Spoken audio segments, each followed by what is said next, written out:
एक बार की बात है, पहाड़ी किनारे रतनपुर गांव में एक गरीब चरवाहा गोपाल अपनी गायों के साथ रहता था। गोपाल बहुत मेहनती और दयालु चरवाहा था। वह रोज सुबह अपनी गायों के साथ पहाड़ी की तरफ जाता और शाम को अपनी गायों को चरवा कर अपने घर को चला आता। दिन बीतते गए और पहाड़ी किनारे घास अब सूखने लगी थी, जिसे देख गोपाल को अब बहुत चिंता सताने लगी। गोपाल पेड़ के नीचे बैठ सोचने लगा कि हे भगवान, मैं बड़ी मुश्किल से अपने लिए खाने की व्यवस्था कर पाता हूँ, और अगर यह सब घास सूख गई तो मैं अपनी गायों को क्या खिलाऊंगा और इन्हें कैसे पालूंगा। यही सोचते हुए गोपाल खड़ा होता है और अपने घर की ओर चल देता है। चरवाहा जैसे ही कुछ दूर चलता है, उसे पास की झाड़ी से एक आवाज़ सुनाई देती है। चरवाहा जिज्ञासावश झाड़ी के पास जाता है और देखता है कि एक बकरी उसमें फंस गई है और काफ़ी कोशिश के बाद भी निकल नहीं पा रही थी। गोपाल बहुत दयालु था। उसे बकरी की इस हालत पर दया आ जाती है। वह उस बकरी को झाड़ी से निकाल कर अपने घर ले जाता है और उसकी देखभाल कर सोने के लिए चला जाता है। अगले दिन जब गोपाल सुबह उठता है तो वह देखता है कि सभी गायें हरी हरी घास खा रही है और बकरी उनके पास खड़ी है। गोपाल को समझ आ जाता है कि यह एक जादुई बकरी है, जिसे देख गोपाल बहुत खुश होता है।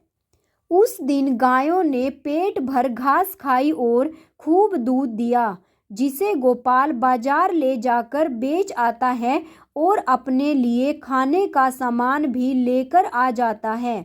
ऐसे ही दिन बीतते गए और चरवाहा धीरे धीरे अमीर होने लगा। कुछ ही दूरी पर एक लालची लकड़हारा शाम रहा करता था। गोपाल को अमीर होता देख एक दिन शाम चरवाहा गोपाल के पास जाता है और गोपाल से पूछता है, अरे भाई, तुम एकदम से कैसे अमीर हो गए। तब गोपाल जादुई बकरी वाली बात बता देता है, जिसे सुनकर शाम के मन में लालच आ जाता है और वह बकरी को चुराने की योजना बनाता है। एक रात जब गोपाल सो रहा होता है तो शाम धीरे से बकरी को खोल कर ले आता है और अपने घर में आकर सो जाता है। अगले दिन जब गोपाल जागता है तो अपनी बकरी को वहां न देखकर उसे बड़ा दुख होता है। दूसरी ओर शाम बकरी को चुराकर बड़ा खुश होता है और बकरी से अपने लिए एक सोने की चैन की मांग करता है। जादुई बकरी बहुत समझदार थी। वह लकड़हारे के लालच को पहचान जाती है और लकड़हारे को चैन की जगह एक सांप दे देती है। वह सांप लकड़हारे को काट लेता है और उसे बकरी चुराने का फल मिल जाता है और बकरी अपने मालिक गोपाल के पास लौट आती है। तो दोस्तों, इस कहानी से हमें यह शिक्षा मिलती है कि लालच का फल हमेशा बुरा होता है।